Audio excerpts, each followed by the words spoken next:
Mis queridos amigos y hermanos, sean todos bienvenidos en el nombre de nuestro Señor Jesucristo a una nueva edición de este su comentario al texto bíblico sobre el cual la lección de la escuela sabática está basada. Es un verdadero privilegio en el nombre y en la gracia de nuestro Señor Jesucristo poder acompañarle a usted a través de una lectura comentada de los textos bíblicos más relevantes que componen la escuela sabática para que usted, mientras prepara su clase o sencillamente mientras estudia, el Espíritu de Dios pueda utilizar este material como una herramienta adicional, como una mirada extra al texto bíblico, de manera que usted pueda usarla en el nombre del Señor para construir por medio del Espíritu Santo su propia mirada al texto bíblico, para que el Señor cumpla su promesa de enseñarle directamente a usted como parte del nuevo pacto. Habiendo dicho esto, ya estamos en casa, gracias a Dios. Así que este sábado 17 de diciembre vamos a transmitir nuestra acostumbrada lección o comentario al texto bíblico totalmente en vivo, comenzando a las 7:30 de la mañana, hora de Venezuela. Así que no se lo pierda en el nombre del Señor. No estamos en nuestro espacio acostumbrado, a pesar de estar en casa, debido a algunas reparaciones que hemos tenido que hacer, pero pronto estaremos sirviéndole en el Señor a través de nuestra lección en vivo el día 17 de diciembre, sábado 17, este próximo sábado, en el nombre de nuestro Señor. Habiendo dicho eso, vamos entonces a hacer una oración y de inmediato comenzamos a comentar nuestros textos bíblicos para esta ocasión. Oramos juntos. Bendito y santo Padre Celestial, en el nombre precioso, nombre glorioso de Cristo, Señor, nosotros nos acercamos delante de tu trono de gracia para hallar en él, Señor, oportuno socorro y todo cumplimiento de la promesa maravillosa de tu Santo Espíritu, Señor, de elevar nuestras miradas, mentes y corazones al conocimiento de toda verdad que es en Cristo Jesús. Por eso pedimos que tu Espíritu Santo descienda, Señor, y tome nuestras mentes, tome nuestras miradas, corazones y nos instruya, Señor, en la contemplación de tu palabra para exaltar a Cristo, para contemplar a Cristo, Señor, y ser transformados por su divino poder. En el nombre precioso y santo de Jesús lo pedimos y lo agradecemos. Amén y amén. Muy bien, mis queridos amigos, quiero invitarles entonces a considerar juntamente conmigo el texto que se encuentra en Lucas capítulo número 2. Lucas capítulo número 2, versículo número 52.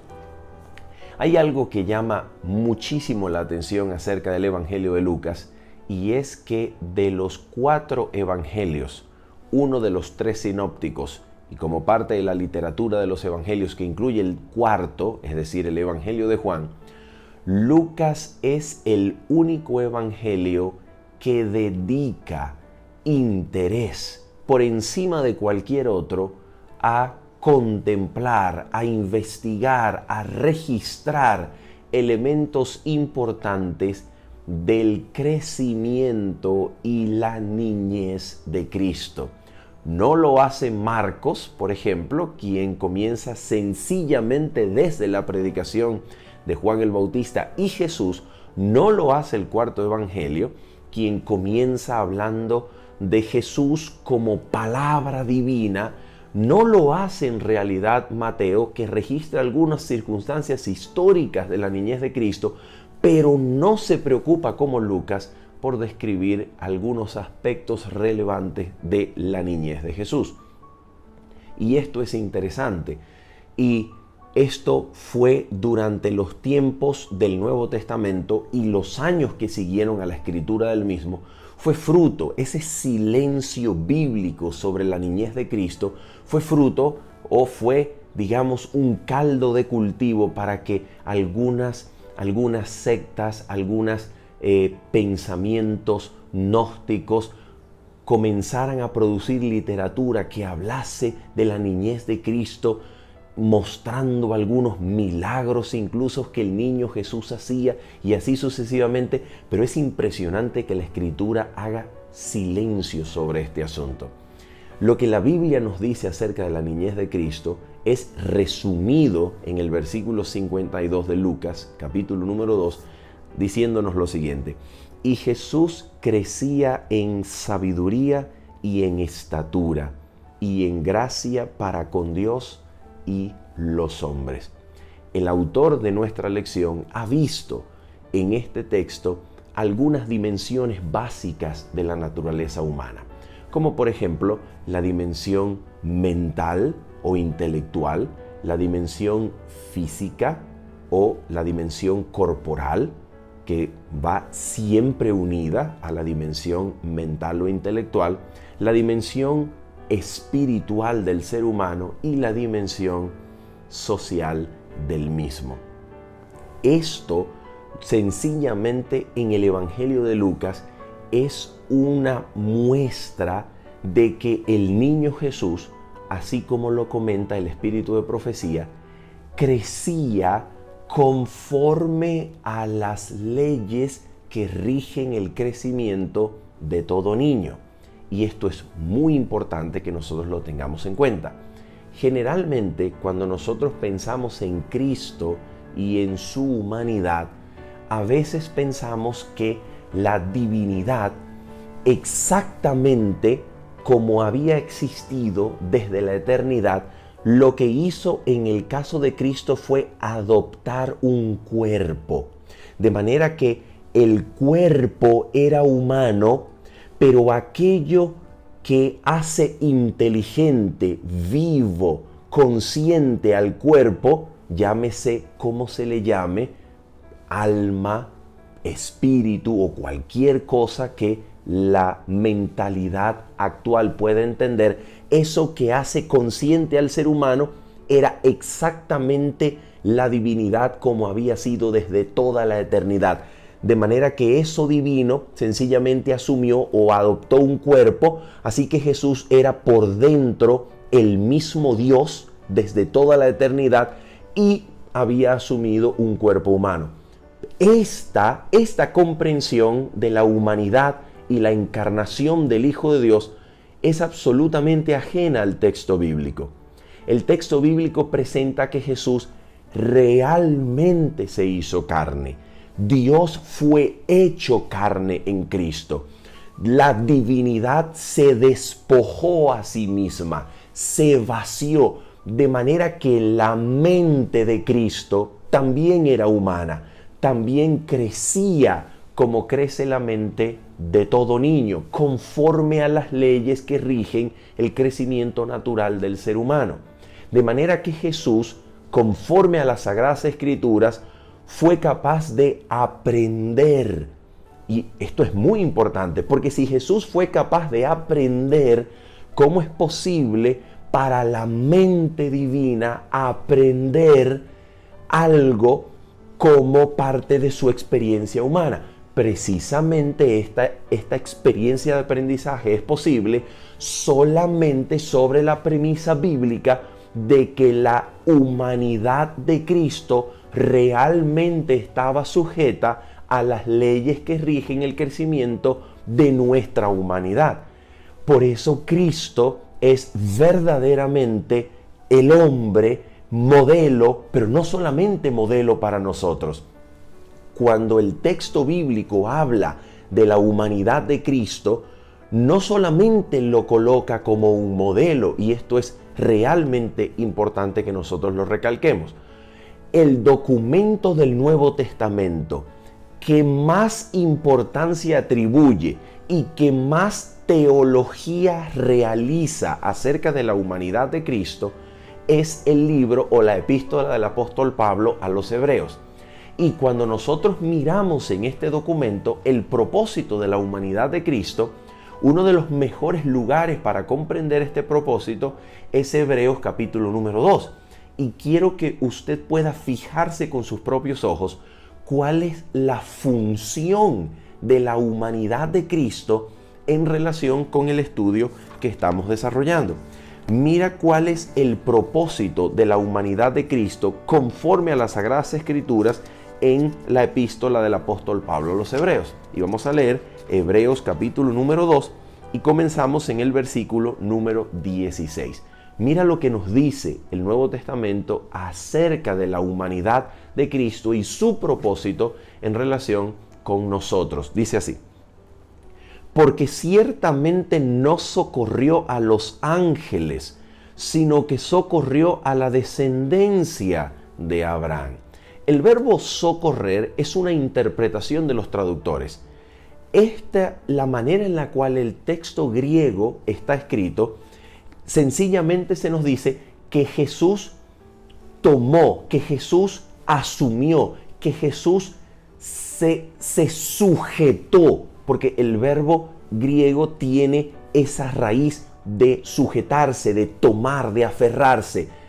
Entonces, lo que el texto griego nos está diciendo es que Jesucristo se sujetó, se aferró a lo mismo que la descendencia de Abraham, no a los ángeles. En otras palabras, Jesús se sujeta a aquello que la descendencia de Abraham se sujeta o está sujeta. En otras palabras, nuestra humanidad. Y ahora dice el texto, atención, versículo 17. Por lo cual debía ser en todo semejante o conforme a todas las cosas asemejarse, es lo que diría una traducción más literal del texto griego, conforme a todas las cosas asemejarse a sus hermanos, para venir a ser misericordioso y fiel sumo sacerdote en lo que a Dios se refiere, para expiar los pecados del pueblo. Versículo 18. Y ahora nota esto. Pues en cuanto él mismo padeció siendo tentado, es poderoso para socorrer a los que son tentados. Aquí nosotros tenemos en un resumen maravilloso el propósito de la humanidad de Jesucristo. El propósito central, según este documento, no es que Jesús es el modelo a imitar porque Él experimentó lo mismo. No. El propósito es que, habiendo experimentado lo mismo, Él se hace poderoso para ayudarnos y socorrernos a nosotros, que no podemos imitarlo por nosotros mismos, que no podemos experimentar y alcanzar su norma por nosotros mismos, por nuestras propias fuerzas. Por esa razón, en el mismo documento de Hebreos, en el capítulo número 13, versículos 20 y 21, se nos dice lo siguiente. Hebreos capítulo número 13, versículos 20 y 21, se nos dice lo siguiente en relación con Cristo, su humanidad y el propósito de su pacto para con nosotros. Dice el texto: y el Dios de paz, que resucitó de los muertos a nuestro Señor Jesucristo, el gran pastor de las ovejas, por la sangre del pacto eterno, os haga aptos, capaces, en toda obra buena, para que hagáis su voluntad. La pregunta es, ¿cómo? ¿Cómo se puede llegar a realizar su voluntad en nuestra humanidad? Mira cómo, escucha esto.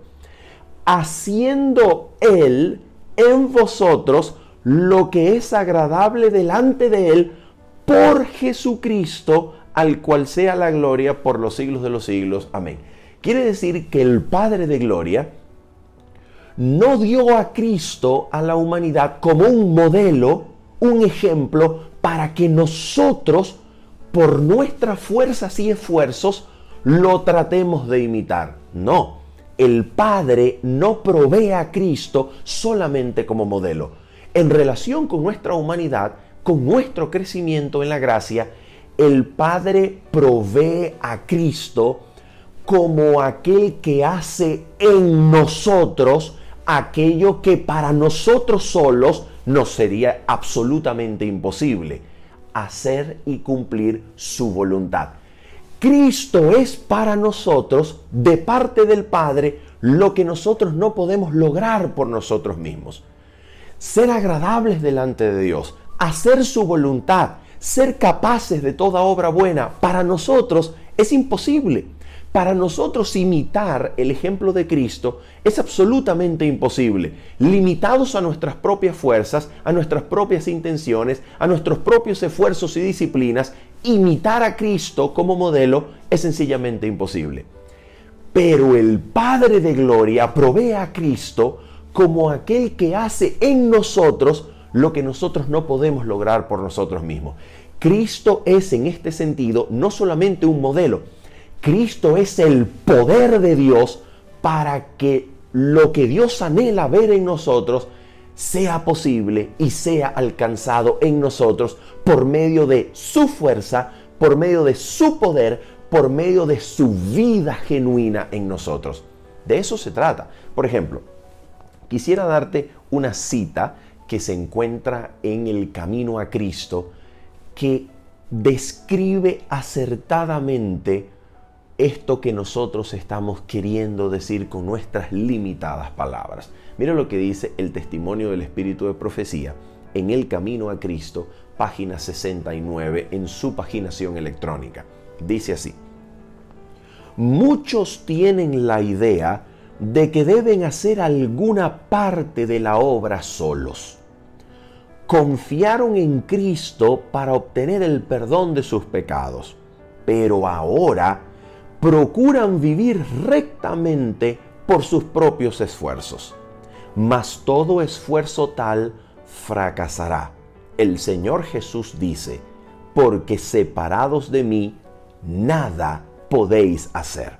Ahora mira lo que dice: nuestro crecimiento en la gracia, nuestro gozo, nuestra utilidad, todo depende de nuestra unión con Cristo. Solo estando en comunión con Él diariamente y permaneciendo en Él cada hora es como hemos de crecer en la gracia. Él no es solamente el autor de nuestra fe para que lo imitemos, no, escucha, sino también su consumador, su perfeccionador. Él es el autor de nuestra fe y el que la consuma, la perfecciona, la hace crecer, la alimenta con su gracia y poder. Escucha, ocupa, hablando de Cristo, ocupa el primer lugar, el último y todo otro lugar. Estará con nosotros no solo al principio y al fin de nuestra carrera, sino en cada paso del camino. Por tanto, Cristo no es solamente un modelo que Dios ha provisto para que nosotros, con nuestros intentos, fuerzas, habilidades y disciplina, lo intentemos alcanzar e imitar. No, Cristo es el poder provisto por Dios para que haga en nosotros aquel ideal que Dios, en su infinita sabiduría, gracia y misericordia, ha tenido de nosotros. Cristo es el poder provisto por Dios para llevar a cabo toda obra buena en nosotros. De eso se trata. Cristo, como humano, experimenta nuestra humanidad para socorrernos, para elevarnos, para ayudarnos, para que Él, haciendo y viviendo su vida en nosotros, nos haga aptos para toda obra buena que el Padre ha diseñado de antemano para nosotros. De eso se trata. Vamos ahora a contemplar en las Sagradas Escrituras nuestra humanidad como templo de Dios. Los pasajes que presenta la lección son absolutamente claros en describir nuestra humanidad, nuestra existencia corpórea, que es la única existencia posible, la única vida que la Biblia registra como vida humana, nuestra existencia corpórea, nuestro cuerpo, como templo de Dios, como templo del Espíritu Santo. Ahora, vamos a mirar otro pasaje de la Biblia que describe esta realidad de una manera maravillosa para que nosotros veamos qué es lo que Dios persigue al hacernos su habitación, al hacernos su morada, su templo en esta creación. El pasaje que vamos a leer se encuentra en Efesios, y vamos a leer algunos grupos de textos de aquí de Efesios, y vamos a comenzar con Efesios capítulo número 1, versículo 18. Efesios 1:18 es parte de la oración del apóstol Pablo que pide a Dios por causa de los efesios para que los efesios sean o reciban toda revelación, todo espíritu de sabiduría y de revelación en el conocimiento de Dios. Y ahora el versículo 18 dice, para que alumbrando los ojos de vuestro entendimiento, seáis plenamente capaces de comprender o sepáis qué cosa. Mira lo que el apóstol quería que los efesios conocieran. Número 1, fíjate. Para que sepáis cuál es la esperanza a que Él los ha llamado. Ahora, ¿cuál es la meta de la existencia cristiana? ¿Cuál es la meta de la vida cristiana? ¿Cuál es la esperanza para la cual Dios ha llamado a todo aquel que ha creído en su nombre?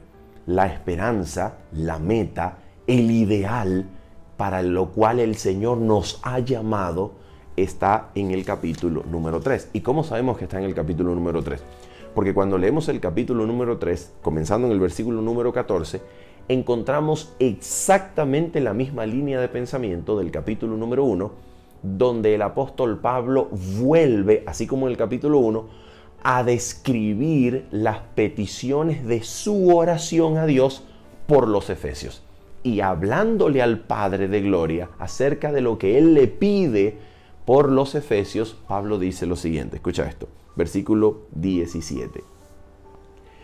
Para que habite Cristo por la fe en vuestros corazones, a fin de que arraigados y cimentados en amor, seáis plenamente capaces de comprender con todos los santos cuál sea la anchura, la longitud, la profundidad y la altura, y de conocer el amor de Cristo que excede a todo conocimiento, para que seáis llenos de toda la plenitud de Dios. Nota por favor esta declaración.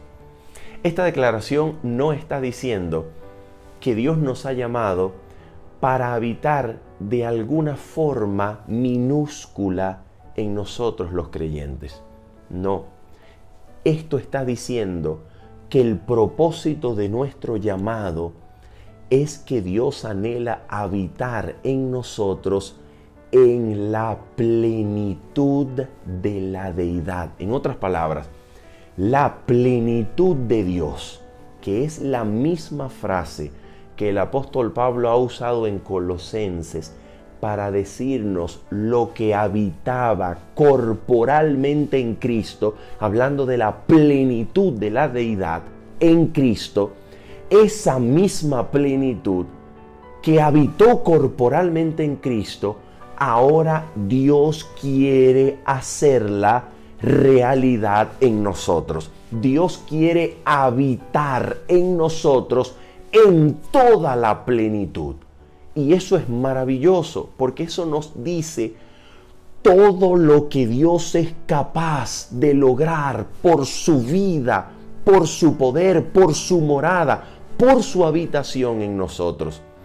Dios anhela habitar en nosotros para que nosotros podamos tener conocimiento de lo que excede a todo conocimiento posible, comprender la longitud, la anchura, la profundidad, la altura del amor de Dios en Cristo, para que así nosotros lleguemos a ser un templo santo para su gloria. Es exactamente lo mismo que dice Efesios capítulo número 2, los últimos versículos, que dice: edificados sobre el fundamento de los apóstoles y profetas, siendo la principal piedra del ángulo Jesucristo mismo, en quien todo el edificio, bien coordinado, va creciendo para ser un templo santo en el Señor, en quien vosotros también sois juntamente edificados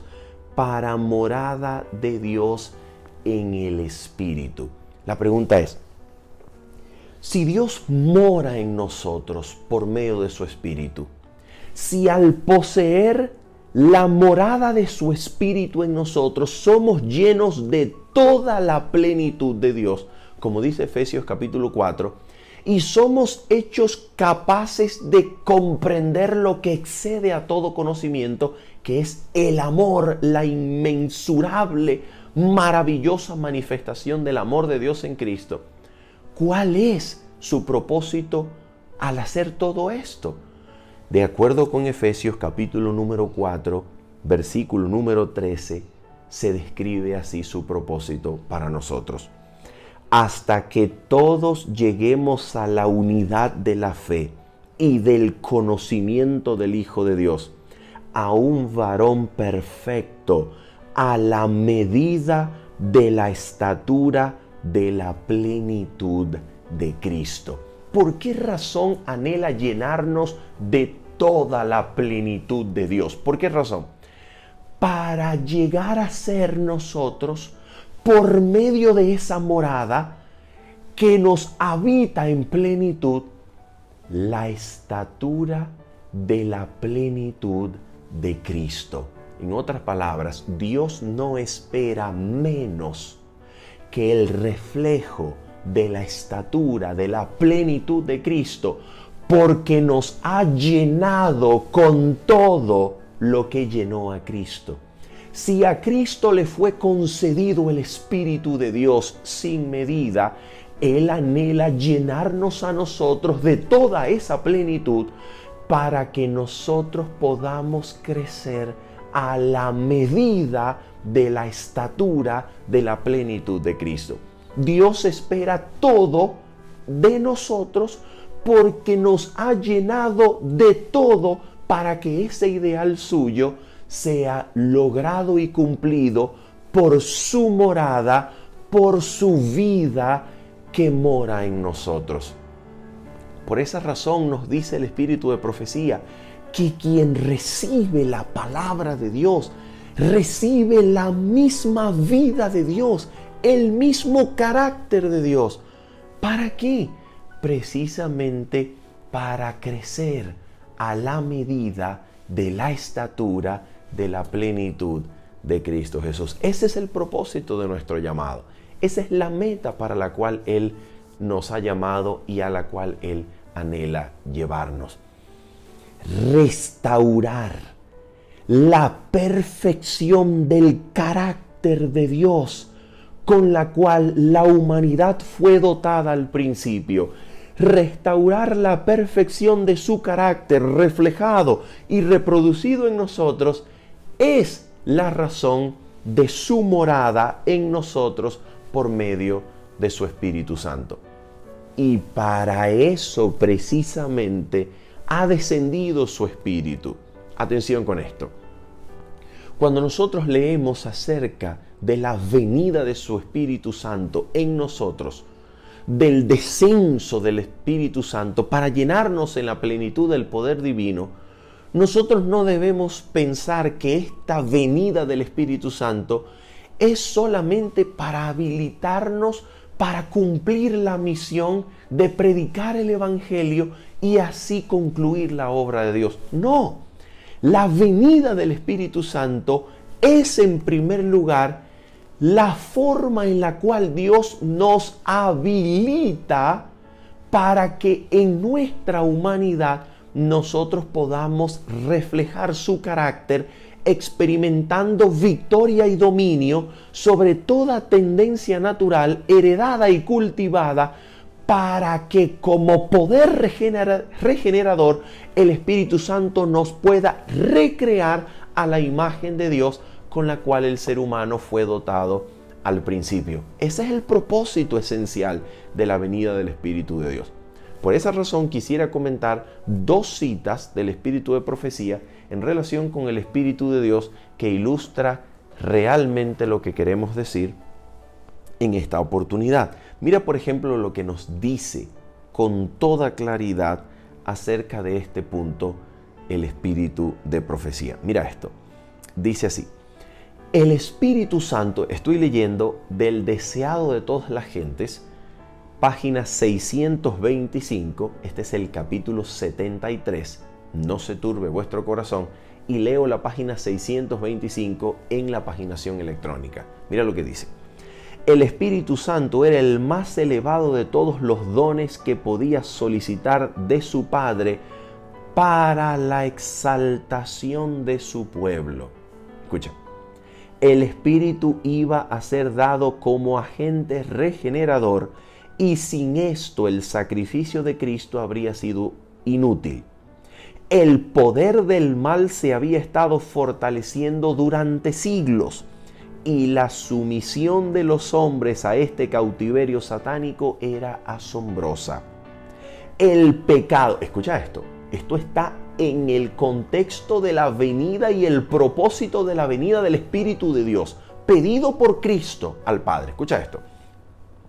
El pecado podía ser resistido y vencido únicamente por la poderosa intervención de la tercera persona de la divinidad, que iba a venir no con energía modificada, sino en la plenitud del poder divino.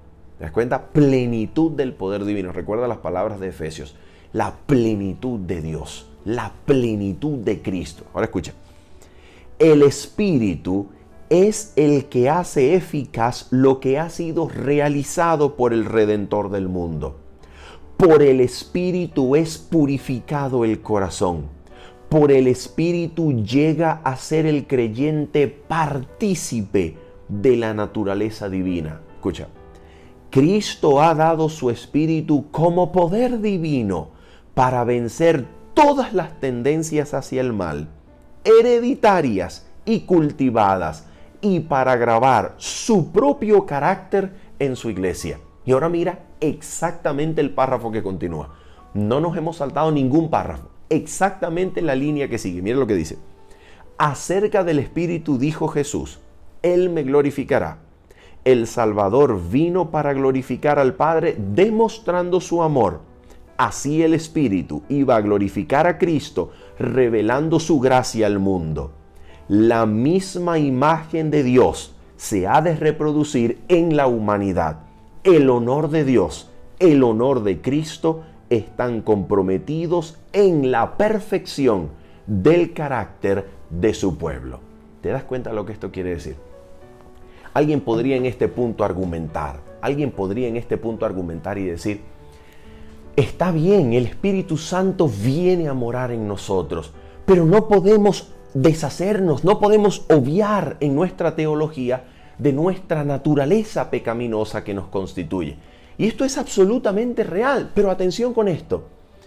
El Espíritu de Dios dado a ti y a mí en la plenitud del poder divino, es capaz de dominar, sujetar, vencer en nosotros sobre toda tendencia hacia el mal, sea heredada o sea cultivada.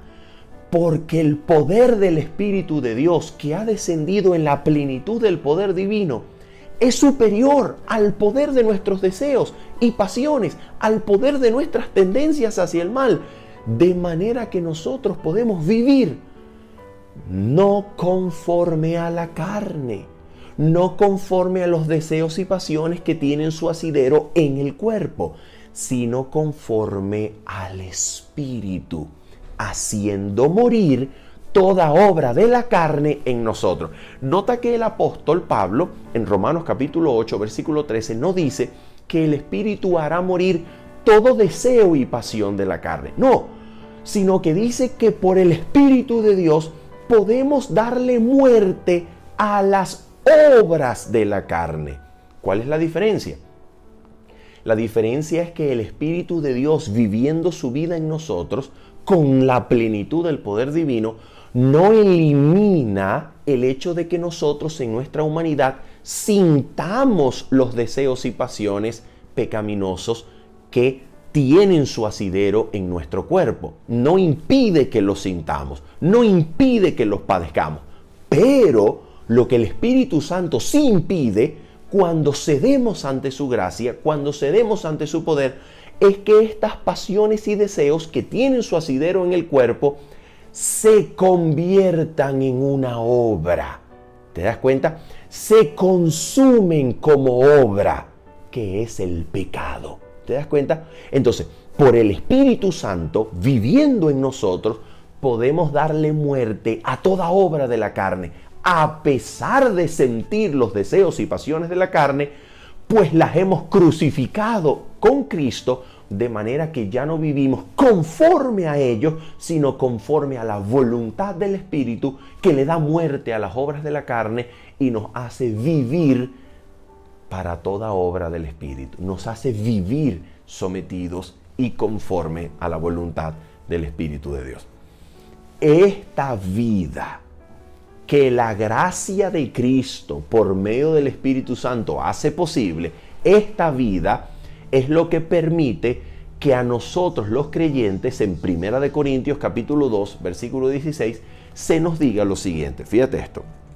1 Corintios, vamos allá por favor.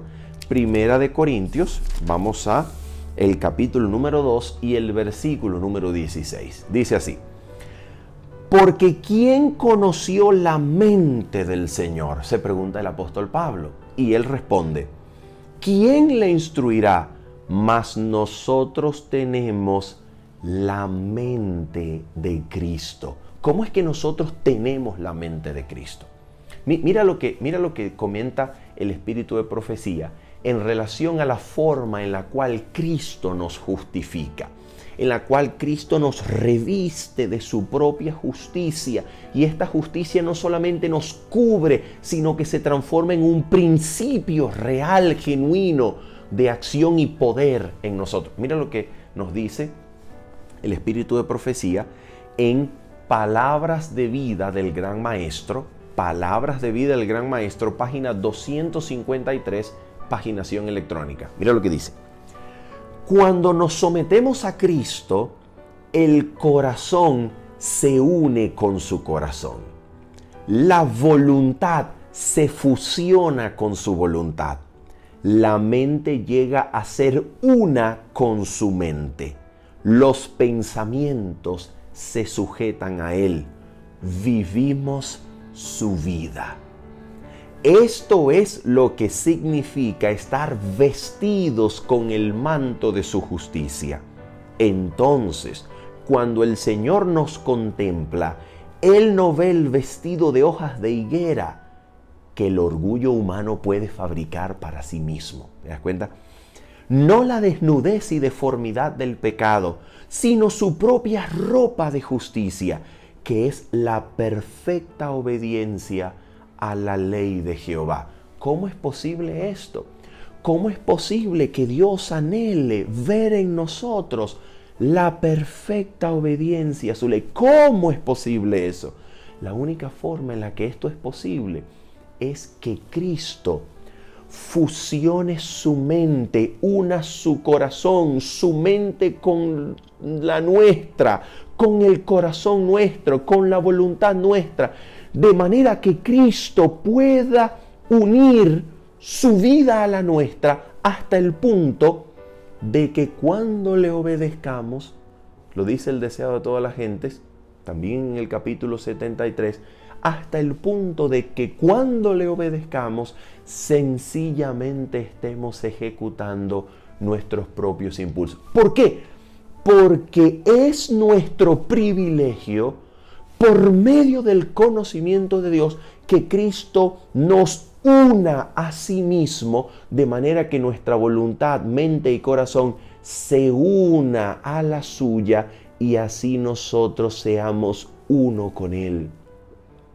En esa unión que Cristo puede darnos, que es nuestro privilegio, solo en esa unión podemos entonces nosotros desarrollar, poseer la mente de Cristo, que lleva cautiva a Cristo todo pensamiento, y así experimentando el cumplimiento de su bendita promesa de tener todo pensamiento cautivo a Cristo, su experiencia ha de ser la nuestra.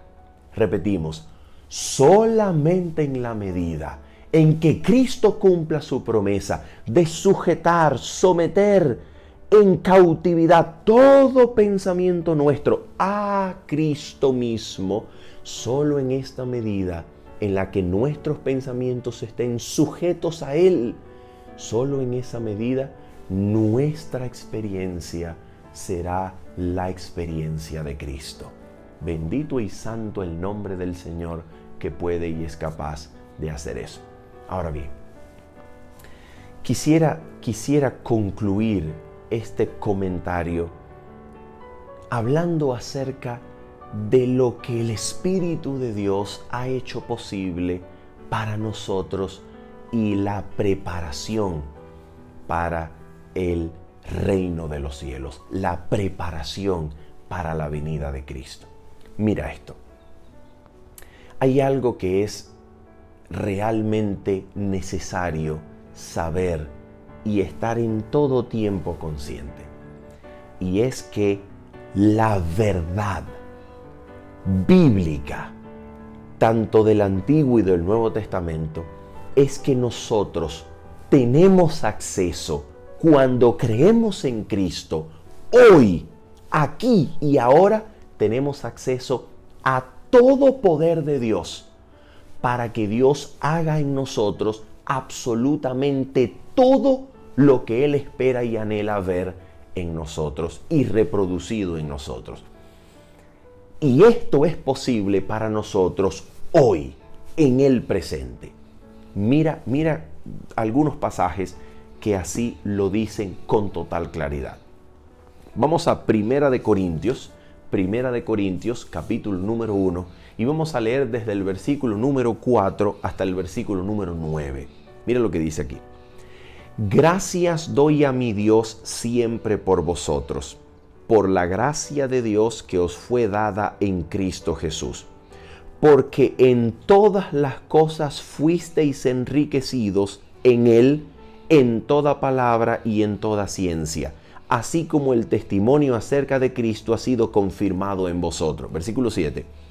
De tal manera que nada os falta en ningún don, esperando la manifestación de nuestro Señor Jesucristo, el cual también os confirmará hasta el fin, para que seáis irreprensibles en el día de nuestro Señor Jesucristo.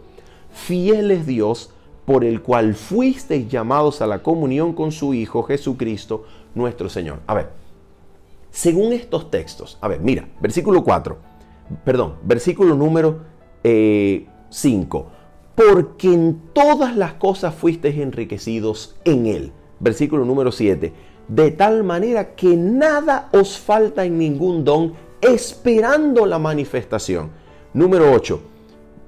El cual también os confirmará hasta el fin. Número 9. Fiel es Dios. Pregunto, de acuerdo con estos versículos, ¿nos hace falta algo que Dios ya no haya provisto? O mejor dicho, ¿nos hace falta algo que Dios aún no haya provisto ya para que la voluntad de Dios, para que la construcción, la edificación de un carácter perfecto en reflejo y semejanza de Cristo no sea posible aún para nosotros en el presente, en este tiempo?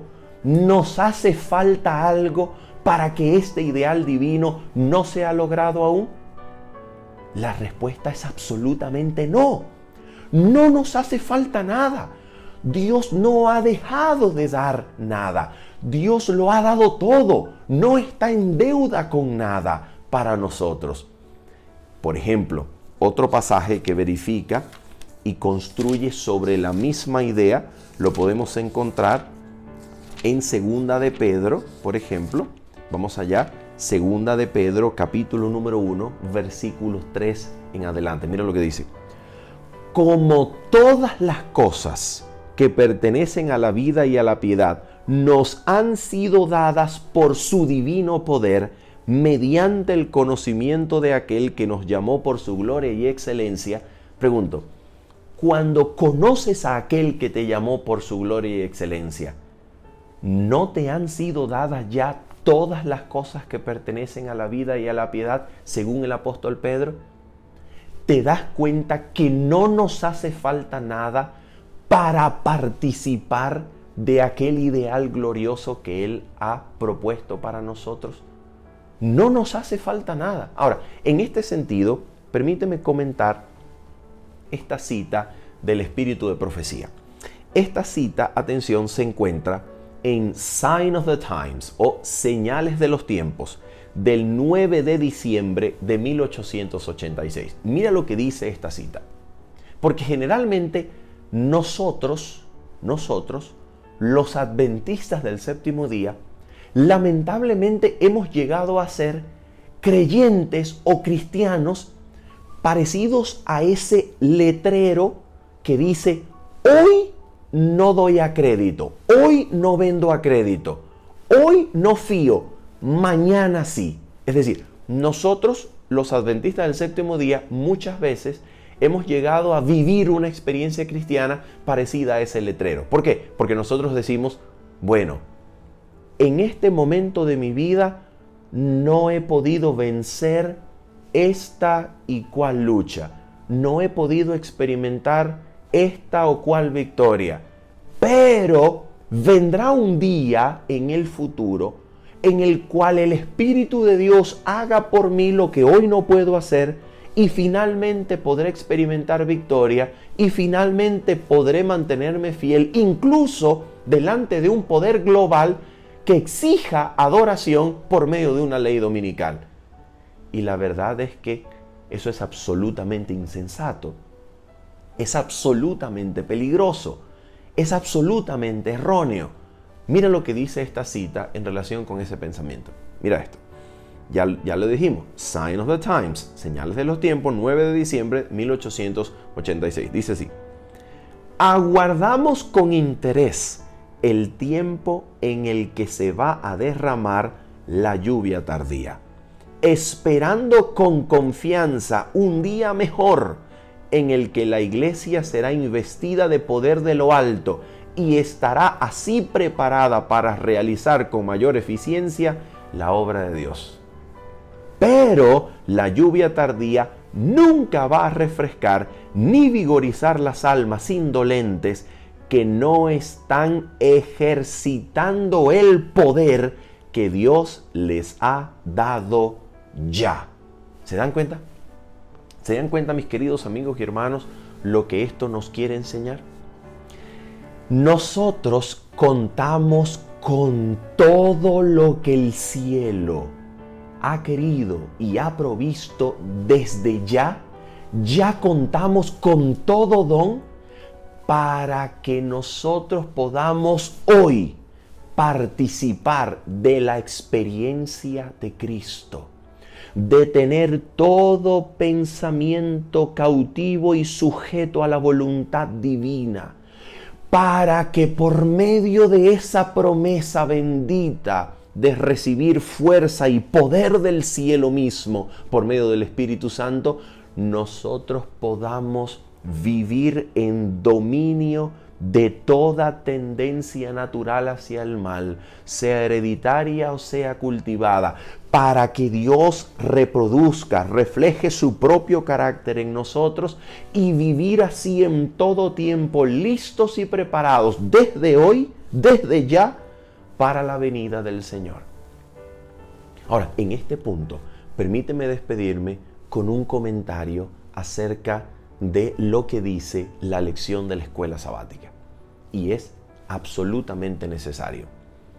Usted y yo sabemos que no es mi costumbre comentar una parte exacta de la lección de la escuela sabática o citar al autor de la misma en mis comentarios. Tú lo sabes, pero es necesario hacerlo en esta oportunidad. Y es necesario hacerlo con honestidad, con respeto y con amor en Cristo. Mira esto. Atención con esto. Mira lo que nos dice la lección de la escuela sabática en su forma en la cual fue escrita. que es en el idioma inglés. En el idioma inglés, que es el idioma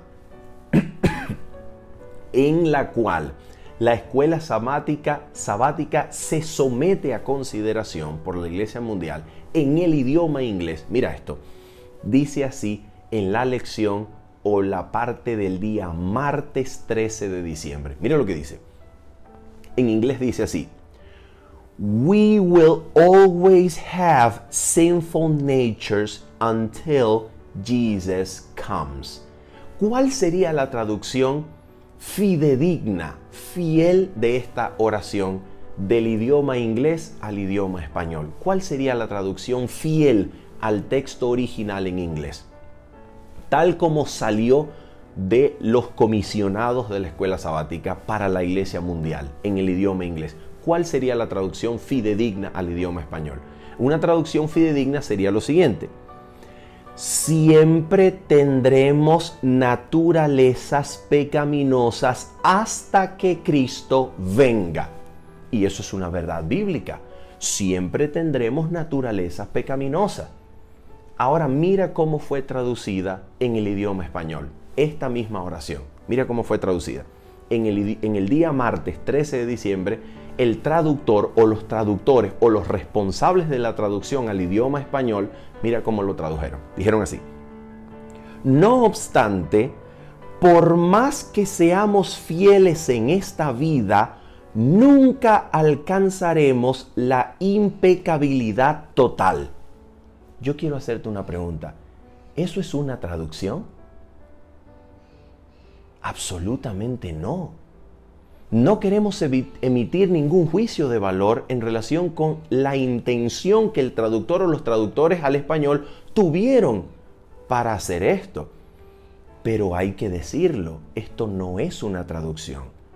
Esto es sencillamente la puesta en escrito de algo que los contribuyentes o autores de la escuela sabática o el contribuyente principal nunca tuvo en mente.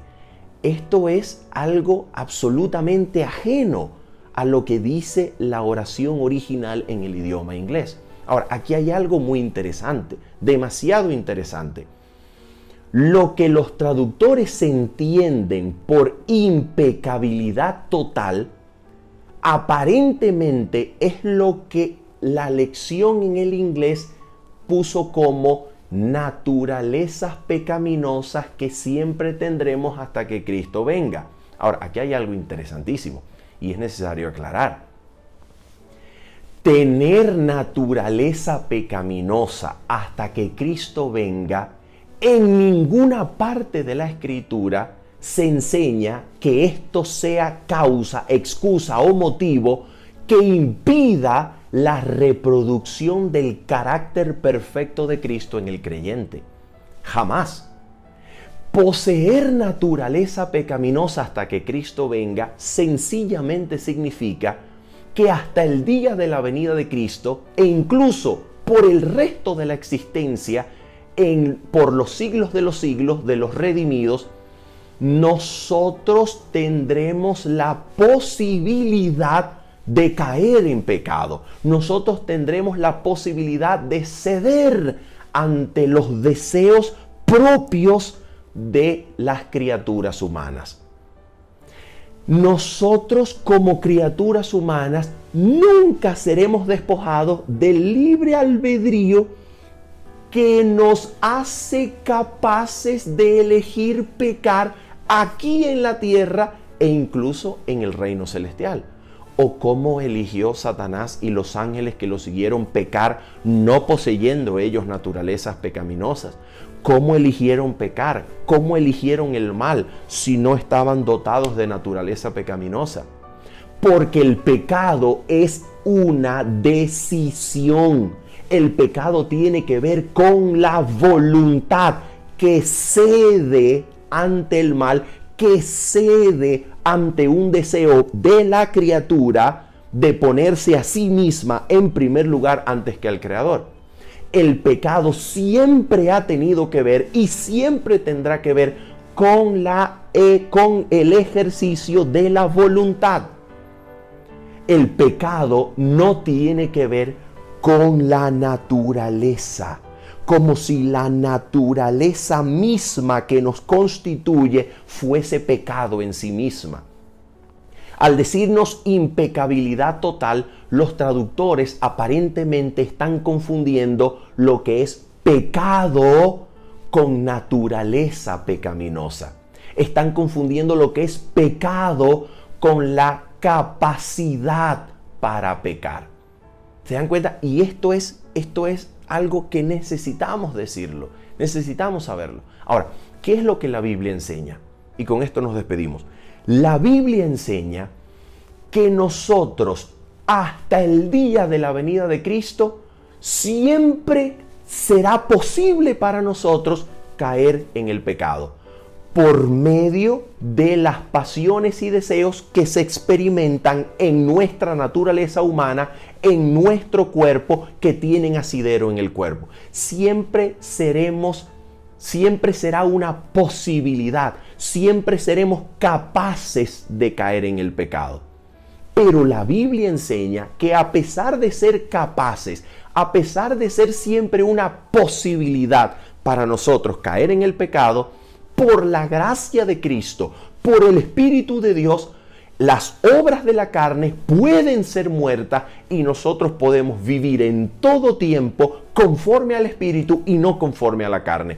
De manera que la obediencia completa y perfecta a la ley de Dios es posible aún en la naturaleza pecaminosa, porque esto es logrado por Cristo, por el Espíritu Santo, que viviendo su vida en nosotros, somete, sujeta, domina sobre los deseos y pasiones o sobre las tendencias al mal que son hereditarias o cultivadas para reproducir en nosotros su perfecto carácter por su gracia, por su poder. Esto es lo que la Biblia nos enseña.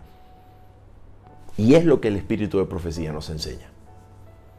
Habiendo dicho esto y esperando que la aclaratoria haya sido útil, que el comentario haya sido edificante y que pueda ser útil para crecer en la gracia de nuestro Señor Jesucristo, nos despedimos en esta hora diciéndonos o diciéndoles, nos vemos el día sábado 17 de diciembre a las 7:30 de la mañana, hora de Venezuela de nuevo. Dios les bendiga y les guarde. Chao, chao.